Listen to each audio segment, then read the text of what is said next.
സഹപാഠി രൂപകൽപ്പന ചെയ്ത വോട്ടിംഗ് മെഷീനിൽ പോൾ ചെയ്ത വിദ്യാർത്ഥികൾ.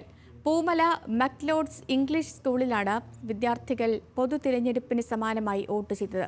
സ്കൂളിലെ 10ാം ക്ലാസ് വിദ്യാർത്ഥി ജോവൽ റോബിനാണ് ഫ്ലക്ടർ ലാംഗ്വേജിൽ ഫയർ ഡേറ്റാബേസ് ഉപയോഗിച്ച് വോട്ടിംഗ് യന്ത്രം രൂപകൽപ്പന ചെയ്തത്.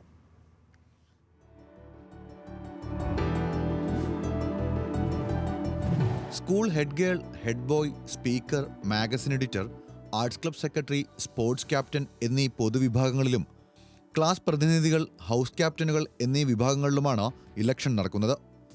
സ്ഥാനാർത്ഥികളുടെ പേരും ചിത്രങ്ങളും ചിഹ്നങ്ങളും വോട്ടിംഗ് യന്ത്രത്തിലുണ്ട്. ഐപാഡിലും ആൻഡ്രോയിഡ് ഫോണിലുമായാണ് വോട്ട് ചെയ്യാനുള്ള സൗകര്യം ചെയ്തിരിക്കുന്നത്.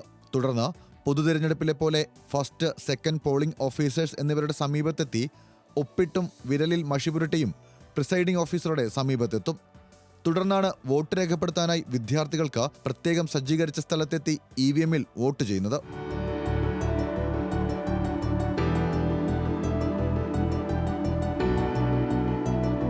സ്കൂളിലെ 10ാം തരം വിദ്യാർത്ഥി ജോവൻ റോബിനാണ് ഫ്ലക്ചർ ലാംഗ്വേജിൽ ഫയർ ഡാറ്റാബേസ് ഉപയോഗിച്ച് വോട്ടിംഗ് യന്ത്രം രൂപകൽപ്പന ചെയ്തത്. സ്ഥാനാർത്ഥികളുടെ പേരുകളും ചിത്രങ്ങളും ചിഹ്നങ്ങളും സഹിതമാണ് വോട്ടിംഗ് സോഫ്റ്റ്വെയറിന്റെ രൂപകൽപ്പന. വോട്ട് രേഖപ്പെടുത്തി കഴിഞ്ഞാൽ ബീപ് ശബ്ദവും ഉണ്ടാകും. തുടർന്ന് വോട്ടിംഗ് സക്സസ് കാണിക്കുന്നതോടെ അടുത്ത വോട്ടർക്ക് പോൾ ചെയ്യാനായി മെഷീൻ സജ്ജീകരിക്കും. അപ്പോൾ പോളിംഗ് ശതമാനവും വോട്ടിംഗ് എണ്ണവും കണ്ടെത്താനുള്ള സംവിധാനവും ഒരുക്കിയിട്ടുണ്ട്. ഫയർബേസ് എന്ന ഡാറ്റ ഉപയോഗിച്ച് തയ്യാറാക്കിയ വോട്ടിംഗ് യന്ത്രത്തിൽ ഫ്ലക്ചർ ലാംഗ്വേജാണ് ഉപയോഗിച്ചിരിക്കുന്നത്. ആൻഡ്രോയിഡ് ആപ്പ് വഴിയും സോഫ്റ്റ്വെയറായും ഇത് ഉപയോഗിക്കാവുന്നതാണ്. 5 മാസം കൊണ്ടാണ് ജോവൽ EVM മെഷീൻ തയ്യാറാക്കിയത്. ഇപ്പോൾ നമ്മൾ യൂസ് ചെയ്തിരിക്കുന്നത് ഡിജിറ്റൽ വോട്ടിംഗ് ആണ്.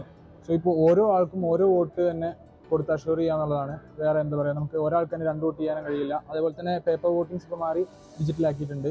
നമുക്ക് ഓരോ ആൾക്കാർക്കും ഓരോ കുട്ടികൾക്കും ഓരോ പൊസിഷൻസിനും ഓരോ സ്ക്രീൻ നമ്മൾ വെച്ചിട്ടുണ്ട്. ഹെഡ് ബോയ്ക്ക് വോട്ട് ചെയ്യുന്നവർക്ക് കറക്റ്റ് ഹെഡ് ബോയ്, അതേപോലെ തന്നെ നമുക്ക് ലൈവായിട്ട് ഓരോ പൊസിഷനും മൊത്തത്തിൽ എത്ര വോട്ട് കയറിയിട്ടുണ്ടെന്നുള്ളത് ഓട്ടോമാറ്റിക്കലി ഇവിടെ നമുക്ക് ഓൺ ദി സ്പോട്ട് കാണാവുന്നതാണ്. ആർക്ക് വോട്ട് പോയി എന്നുള്ളത് കാണാൻ പറ്റില്ല, പക്ഷെ പകരം നമുക്ക് രണ്ടിലും കൂടെ പൊസിഷൻ അനുസരിച്ച് നമുക്കിപ്പോൾ രണ്ടും കൂടെ ടോട്ടൽ എത്ര വോട്ട് അവർ ചെയ്തിട്ടുണ്ടെന്നുള്ളത് നമുക്ക് ഇതിൽ കാണാനായിട്ട് കഴിയും. ബാഹ്യ ഇടപെടലുകൾ നടത്താൻ സാധിക്കില്ല എന്നതും മെഷീന്റെ പ്രത്യേകതയാണ്. കുട്ടികൾക്ക് ഇത്തരമൊരു സംവിധാനത്തിലൂടെ പൊതുതെരഞ്ഞെടുപ്പിലെ പോലെ വോട്ട് ചെയ്യാൻ സാധിച്ചതിലും സ്കൂളിലെ തന്നെ വിദ്യാർത്ഥി വികസിപ്പിച്ച സോഫ്റ്റ്വെയർ ഉപയോഗിക്കാൻ സാധിച്ചതിലും സന്തോഷമുള്ളതായി പ്രിൻസിപ്പൽ ഡോക്ടർ CA ബീന പറഞ്ഞു. ഇപ്രാവശ്യം നമ്മളുടെ കുട്ടി തന്നെ ഡെവലപ്പ് ചെയ്ത സോഫ്റ്റ്വെയർ, അതാണ് നമ്മളുടെ ഒരു ഹൈലൈറ്റ്. വളരെ സന്തോഷമുള്ളൊരു നിമിഷമാണ്. നമ്മളെല്ലാം തന്നെ കുട്ടികൾക്ക് ഇങ്ങനെ ഇന്നോവേറ്റീവ് ആയിട്ടുള്ള ഐഡിയാസിൽ സപ്പോർട്ട് ചെയ്യുന്നതാണ് മെക്ലോഡ്സ് എപ്പോഴും. കഴിഞ്ഞ വർഷം നമ്മുടെ സ്കൂൾ ആർട്സ് ഫെസ്റ്റ് നടത്തിയത് ഇതുപോലെ തന്നെ ഈ മോനും നമ്മുടെ ടീച്ചേഴ്സും കൂടെ ഡെവലപ്പ് ചെയ്ത സോഫ്റ്റ്വെയർ ഉപയോഗിച്ചിട്ടാണ് റിസൾട്ട് പബ്ലിക്കേഷനും സർട്ടിഫിക്കറ്റ് പ്രിന്റിങ്ങും ഒക്കെ നടത്തിയത്. ചെറുപ്പം മുതൽ തന്നെ ശാസ്ത്ര ഗണിതശാസ്ത്ര രംഗത്തും കമ്പ്യൂട്ടർ മേഖലയിലും വളരെയധികം താല്പര്യം പ്രകടിപ്പിച്ചുവെന്ന ജോവൽ കഴിഞ്ഞ വർഷത്തെ സ്കൂൾ ആർട്സ് ഫെസ്റ്റിനുള്ള സോഫ്റ്റ്വെയറും സ്കോർ ബോർഡും തയ്യാറാക്കിയിരുന്നു. ന്യൂസ് മലയാളം, വയനാട്.